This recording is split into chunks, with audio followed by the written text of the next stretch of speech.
Oman യുവാവിന്റെ ആമാശയത്തിൽ നിന്ന് നീളമുള്ള 2 കത്തികൾ ശസ്ത്രക്രിയയിലൂടെ പുറത്തെടുത്തു. പട്ടിക്കാട് മാതൃകാ റെയിൽവേ സ്റ്റേഷൻ ശുചീകരിച്ച് രശ്മി വായനശാല പ്രവർത്തകർ മാതൃക കാട്ടി. പെരിന്തൽമണ്ണ നിയോജക മണ്ഡലത്തിൽ ഇ അഹമ്മദ് റോഡ് ഷോ നടത്തി. മെഡിക്കൽ കോളേജിന്റെ OP/IP ചികിത്സ ആഴ്ചയിൽ 3 ദിവസമാക്കി. ആരൊക്കെ എതിർത്താലും ഓപ്പറേഷൻ കുബേരയുമായി മുന്നോട്ടു പോകുമെന്ന് ആഭ്യന്തരമന്ത്രി രമേശ് ചെന്നിത്തല. യൂട്യൂബ് വാർത്തകളിലേക്ക് സ്വാഗതം. ഞാൻ പാർവതി. വാർത്തകൾ വിശദമായി. ഒമാനിൽ നിന്നെത്തിയ 29-കാരനായ മുഹമ്മദ് സുൽത്താൻ സലീമിന്റെ ആമാശയത്തിൽ നിന്നാണ് 12 സെന്റിമീറ്ററും 9 സെന്റിമീറ്റർ നീളമുള്ള 2 കത്തികളും 8 സെന്റിമീറ്ററും 10 സെന്റിമീറ്റർ നീളമുള്ള 2 പ്ലാസ്റ്റിക് പിടികളും പുറത്തെടുത്തത്. 3 ഇരുമ്പാണികളും ചെറു കമ്പികളും ചെറുകുടൽ ഭാഗത്ത് കടന്നിരുന്ന നിലയിലായിരുന്നു. മൗലാന ആശുപത്രിയിൽ ചെക്കപ്പിനെത്തിയപ്പോൾ എക്സ്റേയിലാണ് കത്തികളും ഇരുമ്പാണികളും കണ്ടെത്തിയത്. തുടർന്ന് gastroenterologist doctor Rama Krishnakumar video ഗ്യാസ്ട്രോസ്കോപ്പിയിലൂടെ കത്തികൾ പുറത്തെടുക്കാൻ ശ്രമിച്ചെങ്കിലും 2 കത്തികളുടെ പിടി മാത്രമാണ് പുറത്തെടുക്കാനായത്. തുടർന്ന് മൗലാന ആശുപത്രിയിലെ chief endoscopic surgeon doctor Muhammad ഇസ്മായിലിൻ്റെ നേതൃത്വത്തിൽ താക്കോൽ പകുതി ശസ്ത്രക്രിയയിലൂടെ 2 കത്തികളും പുറത്തെടുത്തു. ഇരുമ്പാണികളും വയറുകളും മറ്റും മലവിസർജ്യത്തിലൂടെ പുറന്തള്ളുമെന്ന് ഡോക്ടർ മുഹമ്മദ് ഇസ്മായിൽ പറഞ്ഞു.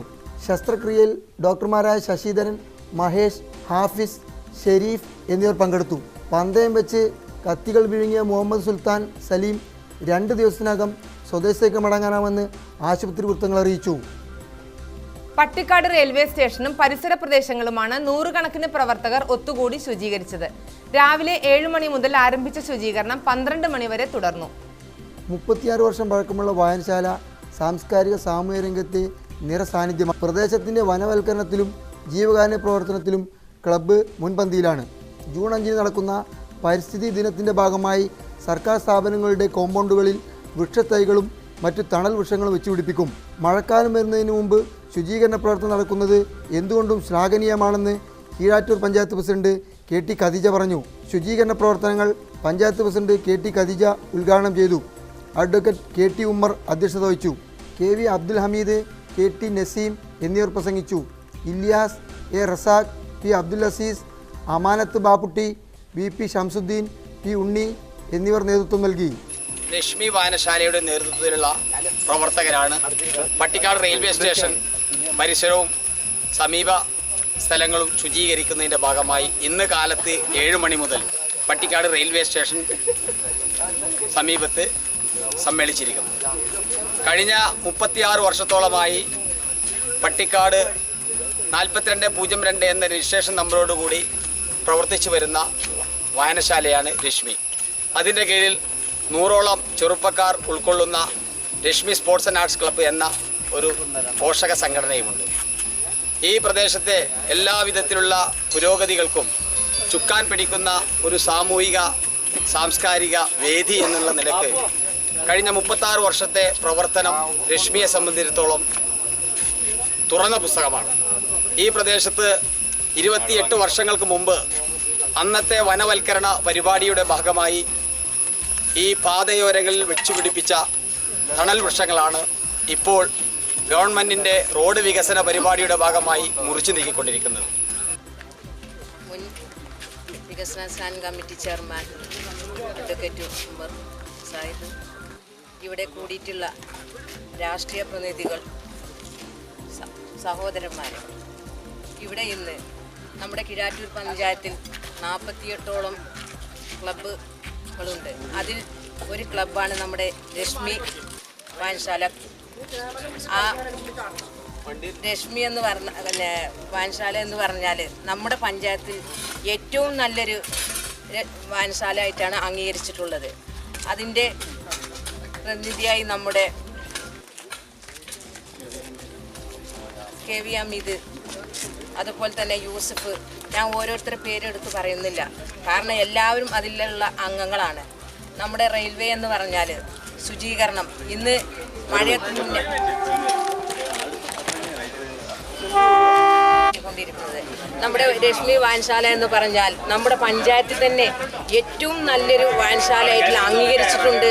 ഇപ്പോൾ ഈ 2013-14 വർഷത്തിൽ വായനശാലയ്ക്ക് നമ്മൾ അലമാര കൊടുത്തിട്ടുണ്ട്, മേശകൾ കൊടുത്തിട്ടുണ്ട്. അതുപോലെ തന്നെ ഇനിയും വരും കാലങ്ങൾ അടുത്ത 15-16 വർഷങ്ങൾ ഇനിയും ഞങ്ങൾ ഈ ക്ലബ്ബുകൾക്കും ഇതേപോലെ ഈ വായനശാലകൾക്കും ഞങ്ങൾ പദ്ധതിയിൽ ഉൾപ്പെടുത്തിയിട്ട് പല സഹായങ്ങൾ നേടാൻ കഴിഞ്ഞിട്ടുണ്ട്. അതുപോലെ തന്നെ ഈ രശ്മി വായനശാല ഇവിടെ നിർദ്ധരായ കുടുംബങ്ങൾക്ക് നല്ല സഹായം, ഇങ്ങനത്തെ ഒരു ചികിത്സാ സഹായങ്ങൾ പോലെയുള്ള പല കാര്യങ്ങളും ഇവിടെ ജനങ്ങൾ അവിടെ ഇവർ ചെയ്തു കൊടുക്കുന്നുണ്ട്. ഇനി ഇതിനെപ്പറ്റി കൂടുതൽ പറയുവാൻ നിന്നാൽ 2 മണിക്കൂർ നേരം നമുക്ക് പറയാനുണ്ട്. കാരണം ഇപ്പോൾ സമയമില്ലാത്തതുകൊണ്ട് ഞാൻ ഇത് ചുരുക്കി പറഞ്ഞത് മാത്രം. ഇത് ഉദ്ഘാടനം ചെയ്തതായി പ്രഖ്യാപിച്ചുകൊണ്ട് ഞാൻ നിർത്തുന്നു. നിങ്ങൾക്ക് നന്ദി. മലപ്പുറം ലോക്സഭാ മണ്ഡലത്തിൽ നിന്നും സംസ്ഥാനത്തെ ഉയർന്ന ഭൂരിപക്ഷത്തോടെ വിജയിച്ച ഇ അഹമ്മദ് വോട്ടർമാരോട് നന്ദി പറയാൻ പെരിന്തൽമണ്ണ നിയോജക മണ്ഡലത്തിൽ പര്യടനം നടത്തി. രാവിലെ 10-ന് ഓണപ്പുടയിൽ നിന്ന് തുടങ്ങിയ road show Pulamanthole, Cherukara, Muthukurussi, മണലായ, ബീടാത്തി, Pallikkunnu, Vattaparambu, Karinkallathani, Ammanikkad, Thazhekode, village പടി, മുതുക്കുംപുറം, പുത്തൂർ, വെട്ടത്തൂർ, കാപ്പ്, ചെമ്മാണിയോട്, മേലാറ്റൂർ, മണ്ണാർമല, പള്ളിപ്പടി എന്നിവിടങ്ങളിലൂടെ തുടർന്ന് പെരിന്തൽമണ്ണയിൽ സമാപിച്ചു. മന്ത്രി Mangalamkuzhi Ali, UDF chairman C. Sethumadhavan, convener AK Nasar തുടങ്ങിയവർ പങ്കെടുത്തു. പര്യടനത്തിലുടനീളം ഇ അഹമ്മദ് വോട്ടർമാർക്ക് നന്ദി പറഞ്ഞു. മഞ്ചേരി മെഡിക്കൽ കോളേജിന്റെ OP IP അത്യാഹിത വിഭാഗം ചികിത്സ ആഴ്ചയിൽ 3 ദിവസമാക്കിക്കൊണ്ട് സർക്കാർ ഉത്തരവിറക്കി. അക്കാദമിക് കാര്യങ്ങൾക്ക് മെഡിക്കൽ കോളേജ് സൂപ്രണ്ടിനെ നിയമിക്കാനും ഉത്തരവായി. ഉത്തരവനുസരിച്ച് തിങ്കൾ, ബുധൻ, വെള്ളി ദിവസങ്ങളിലാണ് മെഡിക്കൽ കോളേജിന്റെ OP IP വിഭാഗം പ്രവർത്തിക്കുക. ചൊവ്വ, വ്യാഴം, ശനി ദിവസങ്ങളിലാണ് ആശുപത്രിയുടേത്. ഒന്നിടവിട്ട ഞായറാഴ്ചകളിൽ ഇരുവിഭാഗം കൈകാര്യം ചെയ്യണം. രാവിലെ 8 മുതൽ 2 വരെ OPയും പിറ്റേന്ന് രാവിലെ 8 വരെ IPയും അത്യാഹിത വിഭാഗം ഉൾപ്പെടുത്തി 24 മണിക്കൂറാണ് ഡ്യൂട്ടി. പാരാമെഡിക്കൽ ജീവനക്കാരുടെ സേവനം മെഡിക്കൽ കോളേജിനും ആശുപത്രിക്കും ഒരുപോലെ പ്രയോജനപ്പെടുത്താം.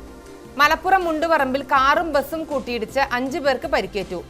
പാങ്ങ് നടുവിൽ പീടികയ്ക്കൽ ഹംസ ഹാജി, ഭാര്യ കദിയുമ്മ, മകൾ ബീക്കുട്ടി, എടയൂർ നോർത്ത് സ്വദേശി കോട്ടമ്പാറ സിജാർ, നടുവിൽ പീടികയ്ക്കൽ ഫാത്തിമ എന്നിവരെ മൗലാന ആശുപത്രിയിൽ പ്രവേശിപ്പിച്ചു. ആലിപ്പറമ്പ് പഞ്ചായത്തിലെ പാറൽ ഈസ്റ്റ് മണലായ ശുദ്ധജല വിതരണ കമ്മിറ്റി നിർമ്മിച്ച കിണറിന്റെ ശുചീകരണത്തിൽ വൻ അഴിമതി നടന്നതായി പരാതി. 1 ലക്ഷം രൂപ പോലും ചെലവഴിക്കാത്ത നിർമ്മാണത്തിന് 4.8 ലക്ഷം രൂപ ചെലവഴിച്ചതായാണ് രേഖകളെന്ന് ആക്ഷൻ കമ്മിറ്റി ഭാരവാഹികൾ ആരോപിച്ചു. ഈ മാസം 30-ന് പാറൽ ജലനിധി ഓഫീസിലേക്ക് മാർച്ചും ധർണയും നടത്തും. കാലിക്കറ്റ് സർവകലാശാലയ്ക്ക് കീഴിലുള്ള കോളേജുകളിലെ 1ാം സെമസ്റ്റർ ബിരുദ കോഴ്സിലേക്കുള്ള ഓൺലൈൻ രജിസ്ട്രേഷൻ തെറ്റുതിരുത്താൻ ജൂൺ 3 വരെ അവസരം നൽകി. ഇന്റർസെപ്റ്റർ വാഹനം പിടിമുറുക്കുന്നു. ഇതുവരെ പിടിച്ചെടുത്തത് 3 ലക്ഷം രൂപ. ഗതാഗത നിയമലംഘനം തടയുന്നതിനും അപകടങ്ങൾ കുറയ്ക്കുന്നതിനുമായി മോട്ടോർ വാഹന വകുപ്പ് നിരത്തിലിറക്കിയ ഇന്റർസെപ്റ്റർ വാഹനം 3 ആഴ്ച കൊണ്ട് പിഴയിനത്തിൽ പിരിച്ചെടുത്തത് 3 ലക്ഷം രൂപ. ഇന്റർസെപ്റ്ററിലെ ക്യാമറയാണ് കുറ്റക്കാരെ പിടിക്കുന്നത്. നിയമലംഘനം നടത്തിയ 300 പേർക്ക് ഉടൻ നോട്ടീസ് നൽകുമെന്നും പിഴ അടപ്പിക്കുമെന്നും RTO MP അജിത് കുമാർ അറിയിച്ചു. Entertainment desk. മലയാളി മനസ്സുകളെ ഇളക്കിമറിച്ച് മോഹൻലാൽ ചിത്രം ദൃശ്യം Tamil, Telugu, Kannada ഭാഷകളിലേക്ക്.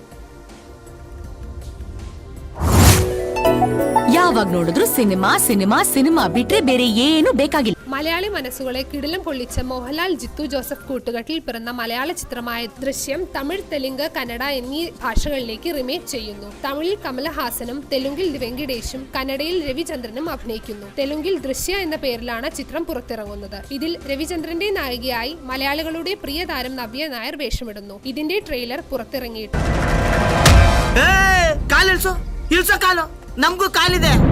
Cinema it's an important link. പ്രധാന വാർത്തകൾ ഒരിക്കൽ കൂടി. ഒമാൻ യുവാവിന്റെ ആമാശയത്തിൽ നിന്ന് നീളമുള്ള 2 കത്തികൾ ശസ്ത്രക്രിയയിലൂടെ പുറത്തെടുത്തു. പട്ടിക്കാട് മാതൃക റെയിൽവേ സ്റ്റേഷൻ ശുചീകരിച്ച് രശ്മി വായനശാല പ്രവർത്തകർ മാതൃക കാട്ടി. പെരിന്തൽമണ്ണ നിയോജക മണ്ഡലത്തിൽ ഇ അഹമ്മദ് റോഡ് ഷോ നടത്തി. മെഡിക്കൽ കോളേജിന്റെ OP IP ചികിത്സ ആഴ്ചയിൽ 3 ദിവസമാക്കി. ആരൊക്കെ എതിർത്താലും ഓപ്പറേഷൻ കുബേരയുമായി മുന്നോട്ടു പോകുമെന്ന് ആഭ്യന്തരമന്ത്രി രമേശ് ചെന്നിത്തല. ഈ വാർത്താ ബുള്ളറ്റിൻ ഇവിടെ അവസാനിക്കുന്നു. നന്ദി, നമസ്കാരം.